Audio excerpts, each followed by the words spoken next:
Yesterday, Daily Mail leaked George Floyd body camera footage from one of the officers, and already the internet is split. Right now, this is a major trend on Twitter with hundreds of thousands of tweets discussing exactly what we see in this body camera footage. Of course, those more likely to be on the right are saying it proves George Floyd resisted. In fact, at one point in the video, he even says over and over again, "Hold me on the ground." He tells the officers to take him out of the vehicle and hold him on the ground. And then he loses his life. However, on the left, they're saying it proves the police overreacted. They took this man out of the vehicle and clearly they ended his life. Now, there's still a lot of problems here. I think they should not, obviously Chauvin should not have been kneeling on the neck of George Floyd. And these men should not have been kneeling on George Floyd. I think if there's one thing I hope we can agree on, is that when you watch this video, you realize they didn't need 4 cops, to hold this guy down. He was resisting, but he was still, walking with the police. He wasn't running away. He wasn't trying to flee, but he was absolutely resisting. Now, I'm just going to say it right off the bat. I watched the footage. I believe Derek Chauvin may be completely exonerated of all charges. I'm not saying he's innocent. I'm saying that they have this video. When we see it now, enough doubt has been cast. I think based on the charges they gave this guy, Derek Chauvin will likely win. All of these cops will likely win. And we'll probably see more riots, similar to what happened with Derek Wilson in Ferguson. And they just did another review again of the Michael Brown case and came up, no, nothing. Listen, if anything, I think we see from this video a real need for certain police reforms. I can understand, especially having grown up in Chicago, why a cop would approach a vehicle with his gun drawn on the guy. But immediately, this sends George Floyd into a hysterical state. We'll call it that.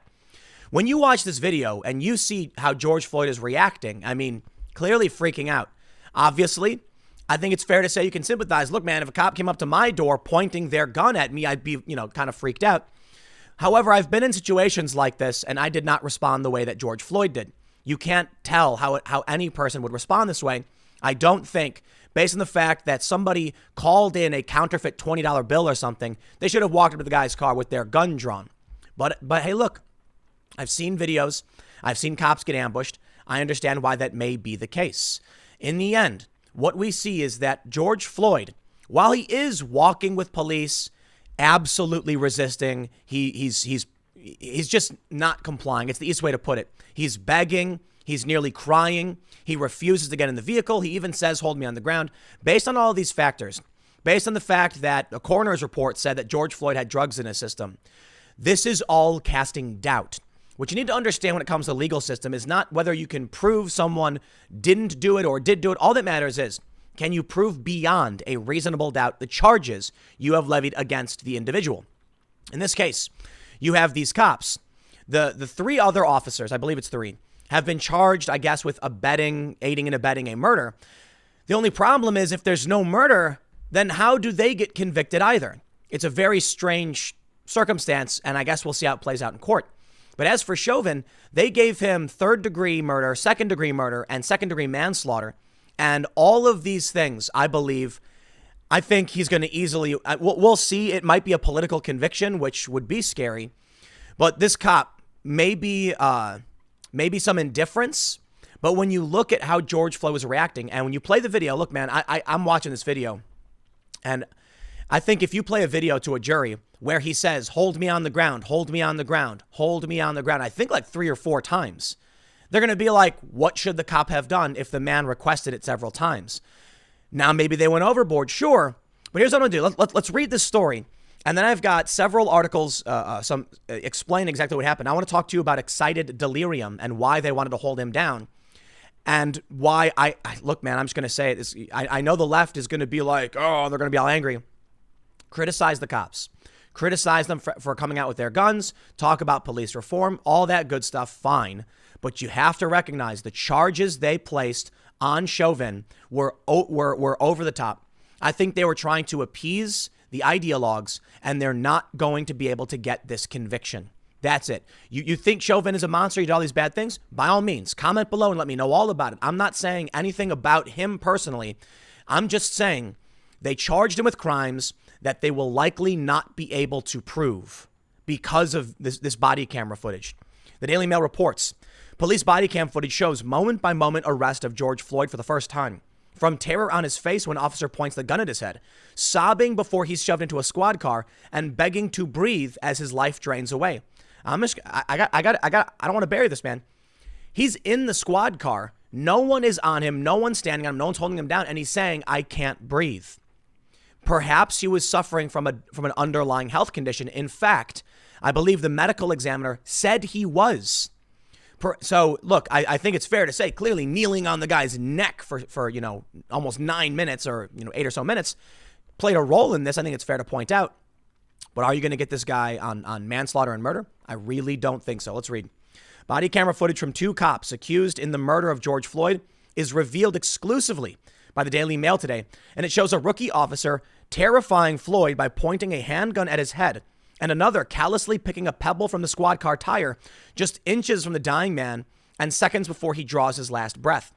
The tapes show in the minute detail how a very distressed Floyd begs Mr. Officer, please don't shoot me, please, man, before the struggle that ended with his death on May 25th. It also shows how belligerent cops cursed at and manhandled the sobbing suspect, ignoring his pleas for compassion. Floyd resisted as the cops tried to force him into the back of the car, telling him he suffers from claustrophobia and anxiety, and how Officer Derek Chauvin knelt on his neck for nearly 9 minutes, leading to his death, ignoring Floyd's repeated cries of, I can't breathe. That's all still true. And I think police reforms all the way when you see this. Let me tell you, man, my personal opinion, I think you've got cops who deal with this stuff all the time. They also deal with people who lie, saying they can't breathe when they can, sobbing and claiming to be claustrophobic when they're not. And this results in cops washing all of that away. So when they hear it, they say, I don't care. I don't want to hear it. We can't have that. Can you prove that they were intentionally creating this risk that would kill somebody? I do not believe you can. Perhaps, though, perhaps. Maybe I'm wrong, and maybe I jumped the gun a little bit. I think perhaps you could see that kneeling on someone's neck could be a manslaughter charge for Chauvin. These other cops, though, and these other charges, I just don't see it, especially after this video. Floyd is even heard predicting his own death. I'll probably just die this way, he says. Transcripts from the video were released in mid-July, but a judge in Minneapolis had ruled the video could only be viewed in the courthouse, meaning few people have had the chance to watch the powerful images.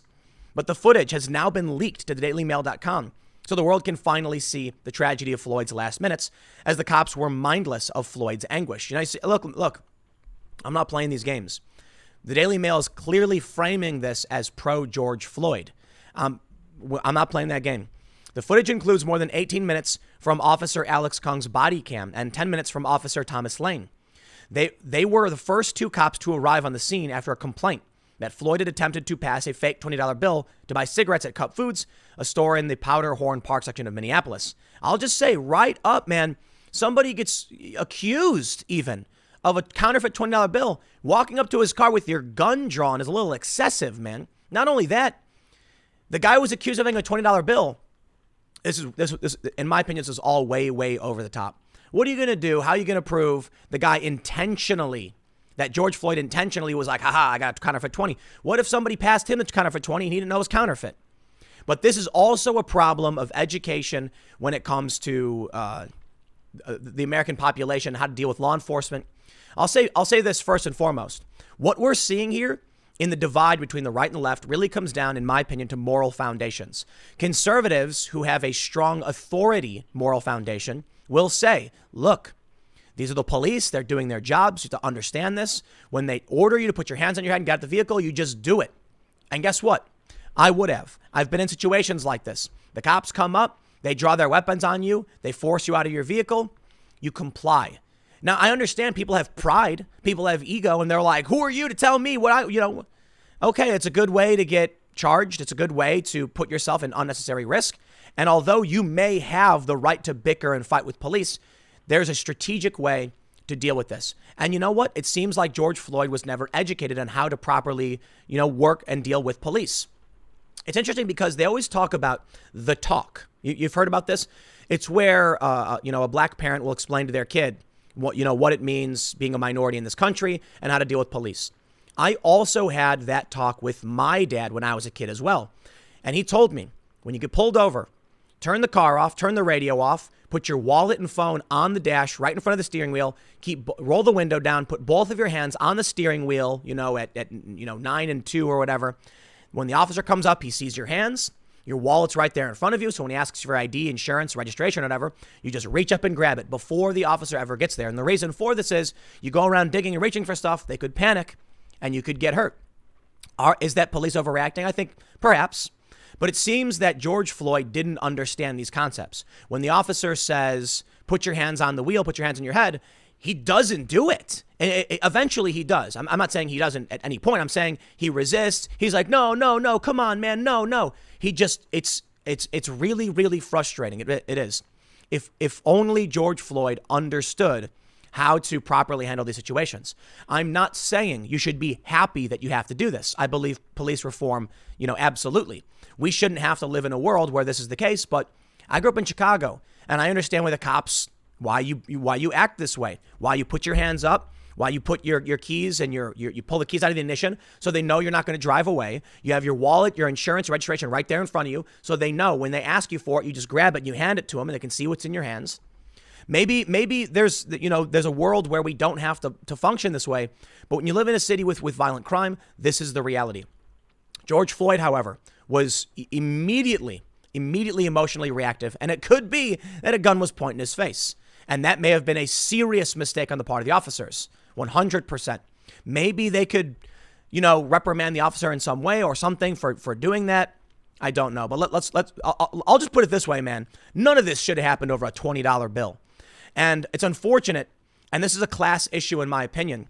I think that if George Floyd had the opportunity to learn about the law and, had been given advice from lawyers in the past, he would have known. You keep your mouth shut. Listen, if he just said nothing, got out of the car, kept his hands up, it would have been over probably in a few minutes because they couldn't prove he intended to pass off counterfeit money. I don't know. He could have just said nothing. His lawyer would have been like, come on, somebody passed around counterfeit money. How do you prove he intended to do something in any way? Maybe there's some strict laws around counterfeiting. I don't know. But it stands to reason. You keep your mouth shut. This is what they tell you, man. The lawyers will tell you, shut up. When you're getting arrested, detained, you say, I do not consent to the search. I do not answer questions. And I would like to speak with a lawyer. You can ask if you're being detained. This is a class issue. It really is. I think George Floyd, he didn't know these things. He didn't. So he gets extremely agitated. And I got to be honest, I think it's fair to say someone points a gun in your face, you're going to get agitated. But it is difficult because he did resist. They say Chauvin and a fourth officer, Tao Thao, were called to assist. All four were fired the day after Floyd's death. Chauvin, 44, has been charged with Floyd's murder, and the three others face charges of aiding and abetting murder. It's not going to fly, man. And there are going to be more riots. I don't know when this will all go down, but it's not going to fly. So listen, they go on to explain what happened. Okay, I'll just tell you this because I'm not gonna play the footage. They pull him out at gunpoint. He clearly resists. It takes them a little bit of time for him to finally get out. When they bring him to the police SUV, he resists. He says, no, he won't get down. They can't pull him in. They try going to the other side. They're saying, I'm going to pull you in. I'm going to pull you in. He's saying things like, I can't breathe in the SUV. Then he says, hold me on the ground, hold me on the ground, hold me on the ground. And he does this, I think, okay, I'm not sure I have the video pulled up. He does this around like the 8-minute mark in one of the videos released by the Daily Mail. I heard that and I'm like, so you got a guy saying it several times, hold me on the ground. I'm sorry, man. This is why I think Chauvin might get exonerated. I'm not saying he's a good person, okay? I'm saying he might get exonerated. Listen, over on the Wikipedia for Chauvin, they say he was arrested on May 29th. Hennepin County Attorney Mike Freeman charged him with third-degree murder and second-degree manslaughter, making him the first white officer in Minnesota to be charged in the death of a black civilian. Under Minnesota law, third-degree murder is defined as causing another's death without intent to kill, but evincing a depraved mind without regard for human life. I do not believe they will be able to prove that beyond a reasonable doubt. He was a cop coming in. There was a suspect who was resisting, who had asked to be held on the ground. They say second-degree manslaughter also does not imply lethal intent, but that the perpetrator created an unreasonable risk of serious harm or death. That possibly could fly. I'm not a lawyer, but in my personal opinion, as some random dude who reads news on the internet, for what it's worth, it stands to reason if Floyd said several times, hold me on the ground, then he didn't create an unreasonable risk. Chauvin didn't. I think you can cast doubt on that. If you've got someone saying they don't want to be in the car, they're claustrophobic and anxious, and please hold me on the ground, so they do, was it an unreasonable risk created by them, or were they complying and trying to accommodate him in some capacity? And then they, messed up. They screwed it all up. I know there's going to be the left. They're going to be screaming at me because I should only be saying that it's murder and blah, blah, blah. I'm sorry, man. I think it gets worse. It does. Look, on May 31st, Minnesota Attorney General Keith Ellison took over the case at the request of Governor Tim Walz. On June 3rd, Ellison amended the charges against Chauvin to include unintentional second-degree murder under the felony murder doctrine, alleging that Chauvin killed Floyd in the course of committing an assault in the third degree. But how? Now, hold on. I've heard from many law enforcement, many military saying you never kneel on someone's neck. Good point.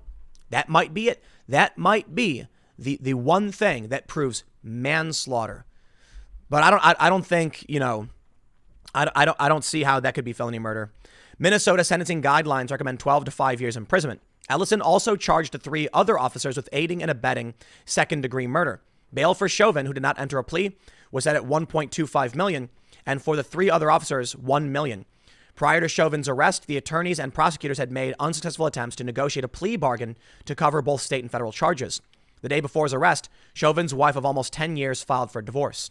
Now, on that note, I think filing for divorce had more to do with protecting her from the mobs, and it provided some kind of cathartic win for the rioters and the far left. Now, one of the reasons they were kneeling on him was that Chauvin apparently was concerned about excited delirium. Well, according to Wikipedia, I know it's an aggregate, it's not necessarily a perfect source.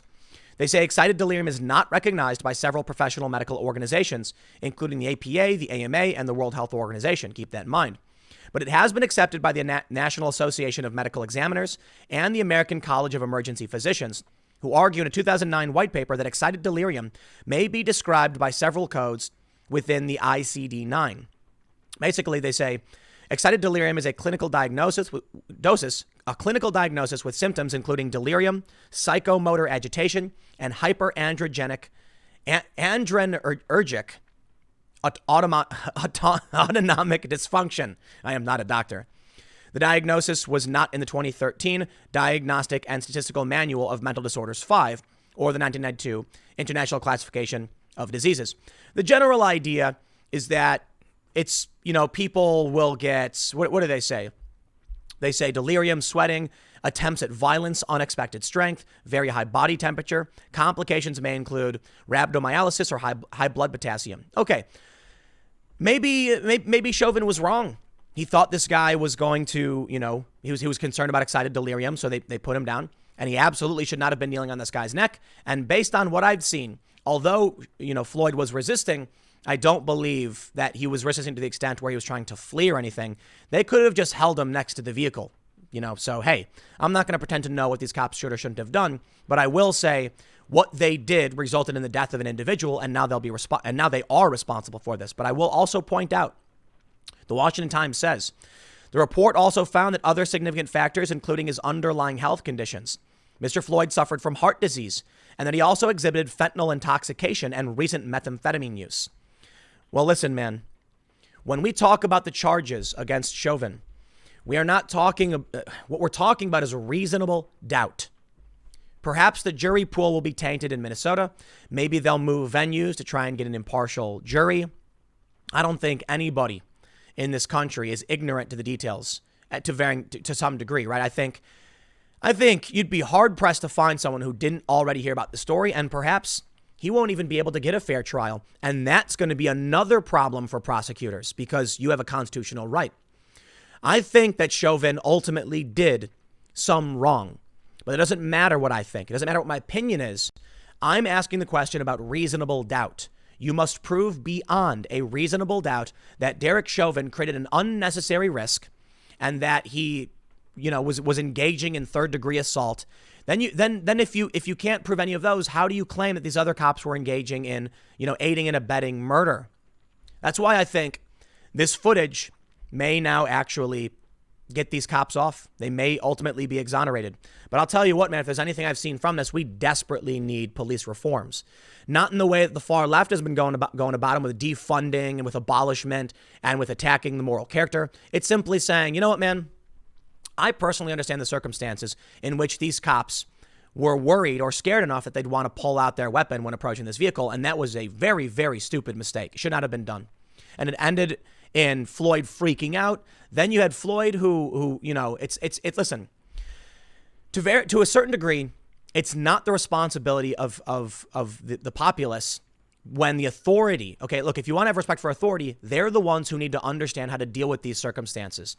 And, you know, we often have these situations where it's like the cop feared for his life, so we understand. Well, what about George Floyd fearing for his life when a gun was pointed in his face? Clearly, he's going to act. He's going to freak out. We argue that cops fearing for their lives, you know, and these are guys with training, will accidentally kill people or, you know, create unintended risks. What about the civilian population? They have no training. All they know is this guy sitting in his SUV. He wasn't fleeing. He went and bought some snacks or cigarettes or something, and then he's sitting in his SUV. He didn't speed off anywhere. I think it's a strong possibility he didn't even know he was using a counterfeit $20 bill, and therein lies the big problem. Ultimately, I think manslaughter is the only count that may actually stick, but the video may... Look, here's what it comes down to. The officers don't know about the circumstances. We can look back at all the footage and all the news and all the information and say, here's what I think will happen. Ignore that.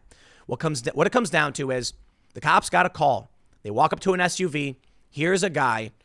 The cop probably feels threatened to some degree, and then all of this just falls apart. It's easy to look back with hindsight, with all the news reporting, to know that George Floyd wasn't fleeing, and that based on all the information, I think it's possible he didn't even know he had a counterfeit 20, in which case he would have been released. He didn't do anything wrong. But all of this fell apart because I think there can be some reasonable reforms to make sure that police feel safer in these circumstances. I don't know, man.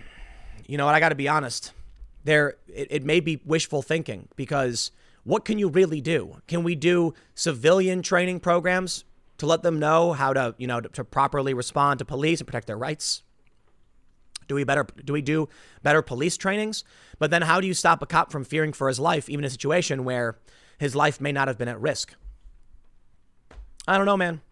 I know that these are very tough questions. And I know that this is likely to lead to more contentious fighting among the tribes and all that stuff. And I'll leave it with this, man. The left is going to say it proves murder. The right is already saying it proves we were lied to and Floyd was resisting. And I'll just tell you this, man. Floyd was clearly scared. I'd be scared too if someone pointed a gun in my face. And it's happened. I didn't freak out. I didn't panic in a similar way. And I'm fortunate enough to have had parents who told me how to navigate these situations. You shut up, you comply, you deal with it later through the legal system, and you win. And George Floyd clearly didn't understand this, or he was scared, or, you know, they mentioned he had fentanyl in his system and he had underlying health conditions, so he was out of it.